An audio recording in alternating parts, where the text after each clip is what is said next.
Nagsimula ang pelikula sa pagpapakilala ng isang debt collector na nagngangalang Beck na itinalaga ng kanyang boss na kolektahin ang utang mula sa isa sa kanyang mga kliyente noong gabing iyon sa isang American football player na nagngangalang Brian.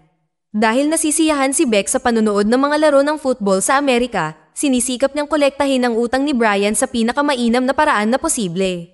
Noong nakaraang linggo, nakipagpustahan si Brian sa isang tao, ngunit hindi pa rin niya binabayaran ang kanyang ipinangakong $50,000. Sa kasamaang palad, ang malumanay na diskarte ni Beck ay sinalubong ng galit, habang si Brian ay nakikipag-party kasama ang kanyang mga miyembro ng koponan na mas matipuno kaysa kay Beck.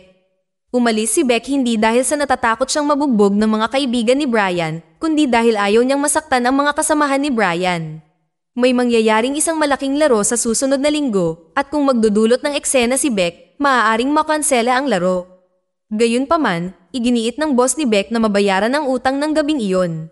Nag-aatubili, bumalik si Beck upang harapin si Brian, ngunit sa pagkakataong ito ay handa na si Beck na lumaban kung mananatiling matigas ang ulo ni Brian. Hindi lamang matipuno si Beck, ngunit napakahusay din niya sa pakikipaglaban gamit ang kamao. Pagkatapos ay pinabagsak ni Beck ang lahat ng mga kaibigan ni Brian sa kabila ng kanilang mas maraming bilang. Nang makita ito, si Brian ay nagpanik dahil ang kanyang mga kaibigan ay natalo at sinubukan tumakas. Sa huli, nahuli ni Beck si Brian. Matapos kunin ang brilyante na singsing ni Brian, umalis si Beck sa club, handang harapin ang kanyang boss, ngunit biglang may sumulpot at umatake sa kanya gamit ang mga rubber bullet dahilan para mawalan ng malay si Beck. Hindi nagtagal, sa wakas ay nagising si Beck at napagtanto na ang kanyang boss ang nag-orkestra sa pag-atake. Lumalabas na sinabutahin ng kanyang boss ang kanyang misyon upang manipulahin siya muli, dahil napilitan si Beck na magtrabaho bilang isang debt collector upang mabayaran ang kanyang mga nakaraang kasalanan at mabawi ang pagmamay-ari sa kanyang restaurant. Ang gabing iyon ay dapat na ang kanyang huling misyon, ngunit ang isang mafia boss na nagngangalang Billy ay nangangailangan ng tulong ni Beck muli. Sa pagkakataong ito, mas komplikado ang misyon dahil hiniling kay Beck na sunduin ang anak ni Billy na kasalukuyang nasa Amazon. Kung magtagumpay si Beck na maibalik ang anak ni Billy, hindi lang niya maibabalik ang kanyang restaurant, ngunit babayaran din siya ng $4 milyong. Gayunpaman, si Beck ay hindi masyadong nag-aalala tungkol sa pera, ngunit atubili na sumang-ayon at tumungo sa Amazon. Upang maabot ang lokasyon, kailangang lumipad ni Beck gamit ang isang maliit na eroplano. Ang mas malala pa, walang airport dahil ang landing strip ay isang rancho ng baka. Di nagtagal, ipinakilala sa atin ang anak ni Billy na si Travis. Sa kabila ng kanyang magulong hitsura, si Travis ay nag-aaral ng doktor sa medisina sa Stanford University. Gayunpaman, sa halip na ipagpatuloy ang kanyang pag-aaral, pinili ni Travis na pumunta sa rainforest ng Amazon upang maghanap ng kayamanan. Nang umagang iyon, nakita si Travis na humihingi ng tulong sa isang may-ari ng bar na nagngangalang Mariana. Ayon sa kanya, malapit na niyang mahanap ang isang maalamat na kayamanan, ngunit kailangan niya ng bangka upang marating ito. Ilang sandali pa, dumating si Beck sa bayan kung saan matatagpuan si Travis. Gayunpaman, sa pagdating, nagpa siya si Beck na makipagkita sa lokal na pinuno na nagngangalang Hatcher. Bilang panauhin, ayaw ng gulo ni Beck kaya nakipagkita muna siya dito. Si Hatcher pala ay isang diamond mining businessman at halos lahat ng residente ay nagtatrabaho para sa kanya. Gayunpaman, si Hatcher ay napakasakim. Madalas niyang inilalagay sa panganib ang buhay ng kanyang mga manggagawa habang binabayaran lamang sila ng ilang sentimo. Sa kasamaang palad, ang mga residente ay hindi naglakas loob na kalabanin siya dahil si Hatcher ay mayroong 12-12 ng mga armadong gwardya. Sa sandaling iyon, sinabi ni Beck na gusto niyang iuwi si Travis, ngunit humiling si Hatcher ng kabayaran na $10,000 dahil sa ayaw ng anumang abala, binayaran kaagad ni Beck ang gusto niya. Nang hindi nag-aaksaya ng oras, pumunta si Beck sa bar kung saan naroon si Travis. Di nagtagal pagkatapos ng pagkikita, inalok ni Beck kay Travis ang opsyon na umuwi ng kusa o pipilitin niya siya. Natural, ang natarantang si Travis ay nagtangkang lumaban. Gayunpaman, hindi ito problema para kay Beck. Nang malapit na silang umalis sa bar, muling lumitaw si Hatcher. Mayabang na ibinalita na gusto niyang kanselahin ang kanilang kasunduan. Ayon sa impormasyon, alam ni Travis ang lokasyon ng maalamat na kayamanan. Sa makatuwid, dapat siyang manatili sa bayan hanggang sa matagpuan ang kayamanan. Sa sandaling iyon, nasubok ang pasensya ni Beck nang lalong naging mapagmataas si Hatcher na tumangging ibalik ang $10,000 nang walang ibang pagpipilian nagpasya si Beck na bugbugin ang lahat ng mga tauhan ni Hatcher. Gayunpaman, hindi pa rin sumusuko si Hatcher at ipinadala ang kanyang pinakamahusay na tauhan upang hulihin si Beck.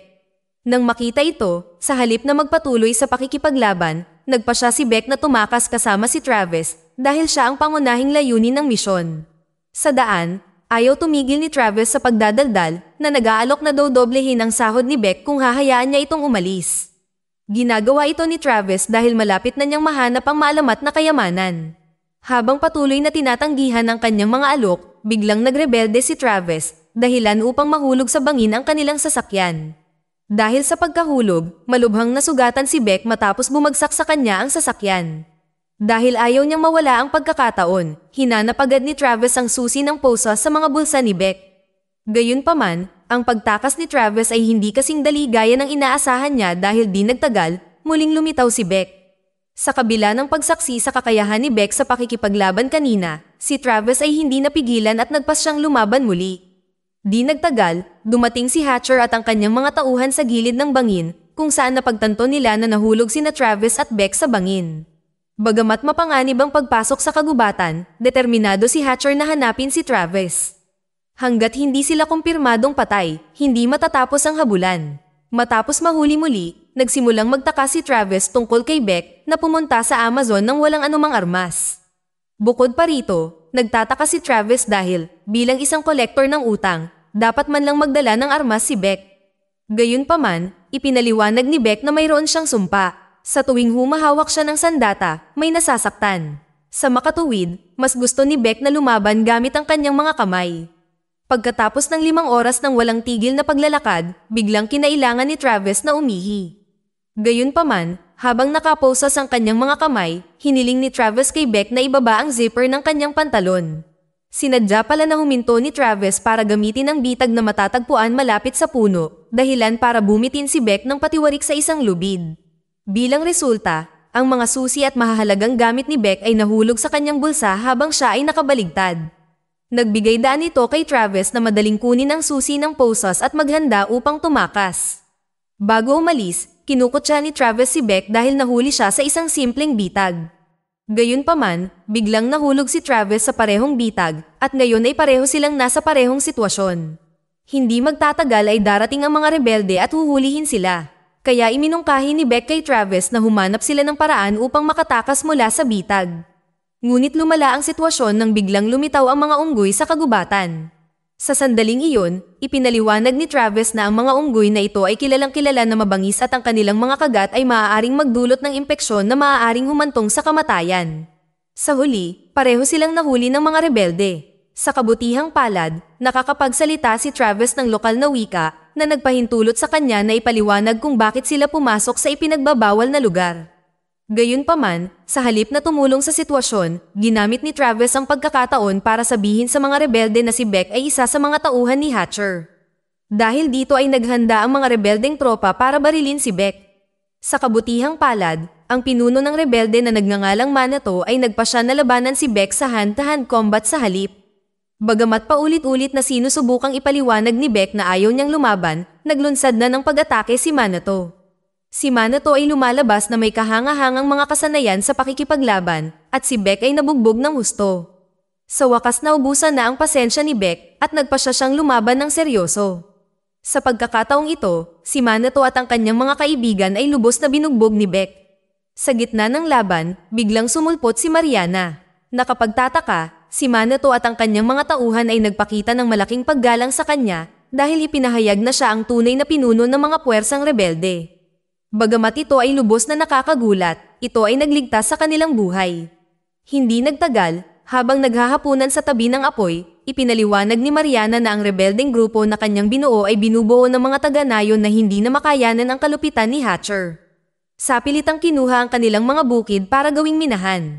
Ang mas masahol pa, napupunta lamang sa mga personal na bulsa ni Hatcher ang kanilang mga ani sa agrikultura. Sa pag-uusap, humingi ng paumanhin si Manato kay Beck dahil sa kanyang naunang pag-uugali at binigyan siya ng kwintas. Sa kasamaang palad, ang mapayapang sitwasyon ay biglang nagbago nang mahanap ng mga tropa ni Hatcher ang kanilang lokasyon. Dahil dito, lahat ng miyembro ni Mariana ay pinatay ng mga tropa ni Hatcher. Tanging sina Mariana, Beck, at Travis lamang ang nakatakas gamit ang isang bangka. Matapos maglakbay sa ilog buong gabi, biglang pinilit ni Mariana si Travis na tulungan siyang mahanap ang lokasyon ng maalamat na kayamanan dahil ang kayamanan ang tanging pag-asa ng mga taga-nayon para sa isang disenteng buhay. Sa huli, sumang-ayon si Beck sa ideya ni Mariana. Gayunpaman, bilang kapalit, sa sandaling mahanap nila ang kayamanan, dapat ipakita sa kanila ni Mariana ang daan palabas ng kagubatan. Nang walang ibang pagpipilian, inakay silang lahat ni Travis sa kinalalagyan ng kayamanan. Sa panahon ng paglalakbay, isiniwalat na si Beck ay ipinanganak sa isang kapaligiran na puno ng mga gangster. Mula pagkabata, ginugol ni Beck ang kanyang oras sa pakikipaglaban hanggang sa kalaunan ay nagtrabaho siya para kay Billy. Sa oras na iyon, sinusubukan ni Beck na kumpletuhin ang lahat ng mga misyon na ito upang palayain ang kanyang sarili at magsimula ng bagong buhay bilang may-ari ng restaurant. Pagkatapos ng ilang oras na paglalakad, sa wakas ay nakarating na rin sila sa isang talon. Base sa kanyang pagsasaliksik, siguradong-sigurado si Travis na ang kayamanan ay nasa loob ng talon. Nang malaman ito, si Beck at Mariana ay sumunod sa mga tagubili ni Travis at katiyakan, sa likod ng talon ay may isang kuweba. Upang makapasok, sinubukan ni Travis na magsindi ng apoy. Gayunpaman, ang kuweba ay biglang sumabog dahil ito ay puno ng methane gas. Mabuti na lang at nalaman nila ito ng mas maaga. Kasabay nito, hindi pa natatapos ang mga balakid at bitag para makuha ang kayamanan dahil ang sinumang susubok na pumasok ay kailangan dumaan sa mga posteng kahoy na kung ililipat man lang ng bahagya ay magiging dahilan ng pagbagsak ng mga bato sa itaas. Sa kabutihang palad, matalinong napagtanto ni Travis na sa ilalim ng sahig ay may isang palatandaan na, kung susundin, ay siguradong gagabayan sila sa susunod na yugto. Gayunpaman, upang patunayan ang teoryang ito, kailangang ipagsapalaran ni Travis ang kanyang buhay. Sa huli, nakalabas silang tatlo sa kuweba at pagkatapos ay nagpahinga, at para magdiwang, inanyayahan sila ni Mariana na kumain ng prutas na cherry moya para sa hapunan. Bukod pa rito, ang kayamanan na kanilang natagpuan ay nagkakahalaga ng 10 bilyong dolyar dahil ito ay nagtataglay ng kasaysayan ng isang sinaunang sibilisasyon. Plano ni Mariana na gamitin ang pera mula sa pagbebenta ng kayamanan upang muling itayo ang nayon. Sa ganitong paraan, makakabalik ang mga taga-nayon sa pagsasaka at matitigilan na ang pagtatrabaho sa mga minahan ni Hatcher. Sa kasamaang palad, sa kalagitnaan ng nayon, sina Beck at Travis ay nagsimulang makaramdam ng mali sa kanilang mga katawan. Lumalabas na ang prutas na cherry moya na ibinigay ni Mariana sa kanila ay nakakalason. Kinailangan itong gawin ni Mariana dahil ayaw niyang ibigay ang 50% ng halaga ng kayamanan kay Travis. Gayunpaman, bago umalis, sinikap pa rin ni Mariana na tuparin ang kanyang pangako kay Beck at ipinakita sa kanila ang daan palabas ng kagubatan. Makalipas ang 5 oras, nagsimulang mawala ang nakakaparalisadong epekto ng prutas na cherry moya. Gayunpaman, nagsimulang muling lumitaw ang mga unggoy sa kagubatan. Si Beck, na natrauma sa maaaring idulot ng mga unggoy, ay sinubukan igalaw ang kanyang katawan, ngunit pakiramdam niya ay paralisado pa rin siya na parang na-stroke. Ang epekto ng pagkalumpo sa wakas ay nawala, kaya nagpasya silang maglakad sa airstrip at muling nakasama ang kanilang piloto, si Declan. Nag-aalala tungkol sa pagdating ni Hatcher, agad na hiniling ni Beck kay Declan na maghanda para sa paglipad. Gayunpaman, ipinaliwanag ni Declan na hindi darating si Hatcher dahil natagpuan niya ang maalamat na kayamanan kagabi. Sa pagtakas pala, nahuli si Mariana ng mga tropa ni Hatcher. Dahil alam niyang nasa panganib ang buhay ni Mariana at ang buhay ng mga taga-nayon, napilitan si Beck na bumalik sa bayan. Kahit pinagtaksilan sila ni Mariana kagabi, ginawa niya ito para sa kapakanan ng kanyang bayan. Kaya nagpasya si Beck na bumalik sa bayan, habang si Travis ay may iwan kasama si Declan. Gayunpaman, iginiit ni Travis na hindi matatalo ni Beck si Hatcher nang wala ang kanyang tulong. Sa kabilang banda, ipinakita sa atin si Mariana na ikinulong at tinanong ni Hatcher. Gayunpaman, sa kalagitnaan ng kanilang pag-uusap, isa sa mga subordinate ni Hatcher ang nagulat na inatake ni Beck ang Outpost 1. Nang walang pag-aalinlangan, nagpadala si Beck ng isang nagbabantang mensahe kay Hatcher na nag-aalok sa kanya ng 2 pagpipilian, umalis ng mapayapa o pipilitin siyang lumabas. Nang marinig ang pagbabanta, tumawa si Hatcher at ang kanyang mga tauhan. Gayunpaman, upang mahulaan ang paparating na pag-atake, nagsimula silang gumawa ng iba't ibang paghahanda. Sa gitna ng katahimikan, biglang tumugtog ang musika at nagpakita si Declan. Sa sandaling iyon, dumating siya na may marangyang anyo at bumigkas ng tula para sa mga sundalo ni Hatcher. Nang magsimulang tumugtog muli si Declan ng kanyang musika, 12-12 ng mga baka ang pumasok sa nayon. Dahil dito, ang ilan sa mga tauhan ni Hatcher ay nabangga ng mga baka. Gayunpaman, ang lahat ng ito ay isang kaguluhan lamang, dahil ang tunay na pag-atake ay nagsisimula na ngayon. Pagkatapos ay sinimulan ni Beck na ibagsak ang kanyang mga kaaway ng paisa-isa, at sa kabila ng pagharap sa 12-12 ng mga armadong sundalo, patuloy siyang lumalaban gamit ang kanyang mga kamay. Samantala, si Travis ay itinalaga upang gambalain ang mga kaaway sa pamamagitan ng pagpapaputok ng ilang bala. Gayunpaman, kalaunan ay nakulong siya sa isang tindahan at napilitang labanan ng isa sa mga tauhan ni Hatcher. Habang sinusubaybayan ang labanan sa pamamagitan ng CCTV, nagsimulang magpanik si Hatcher at inutusan ang kanyang mga tauhan na mabilis na ilikas ang kayamanan. Kasabay nito, ang sitwasyon sa baba ay lalong umiinit. Kalaunan ay nakulong si Travis sa isang bus at patuloy siyang binaril ng mga kaaway. Sa kasamaang palad, ang mga kaaway ay nasa bubong kung saan hindi maabot ni Beck silang lahat gamit ang kanyang mga kamay. Sa makatuwid, nagpasya si Beck na gumamit ng sandata minsan at para sa lahat. Bilang resulta, wala pang 20 segundo, 8 kaaway na ang kanyang napatay at ito ang dahilan kung bakit iniiwasan ni Beck ang paggamit ng mga armas. Upang talunin ang natitirang mga kaaway, nagpasya si Beck na bumalik sa paggamit ng kanyang mga kamay. Kasabay nito, napagtanto ni Travis na sinusubukan ng mga tauhan ni Hatcher na tumakas dala ang kayamanan. Nang walang pag-aalinlangan, sinubukan ni Travis na ibangga ang isang kotse sa mga tauhan ni Hatcher ng mag-isa. Di nagtagal, hindi pa tapos ang laban ni Beck dahil inaatake na siya ngayon ng 3 mandirigma na may hawak na latigo. Tila hindi sila mga ordinaryong sundalo habang nakikipaglaban si Beck sa kanila. Habang siya ay abala sa pakikipaglaban, biglang sumulpot si Hatcher at ang kanyang mga tauhan at sinubukan barilin si Beck mula sa isang blind spot. Buti na lang at tinulungan siya ni Travis. Hindi nagtagal, inamin ni Hatcher ang pagkatalo at nangakong ititigil ang pag-atake. Gayunpaman, ang mga taga-nayon, na galit sa kanyang mga aksyon, ay nagtipon sa lugar, handang patayin siya.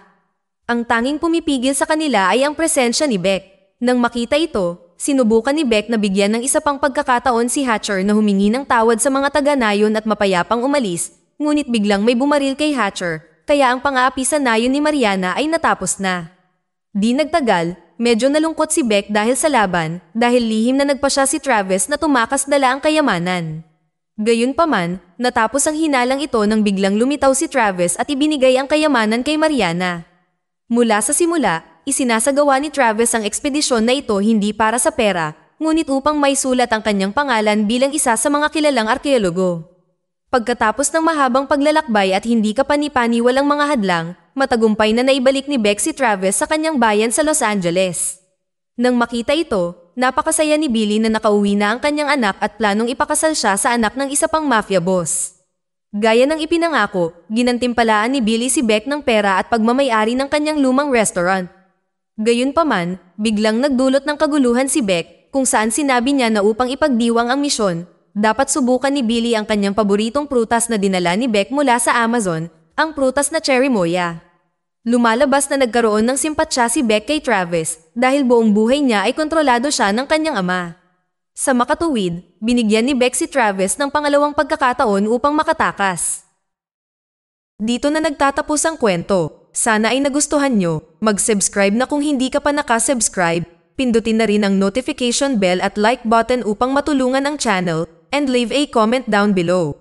And as always, thank you for watching.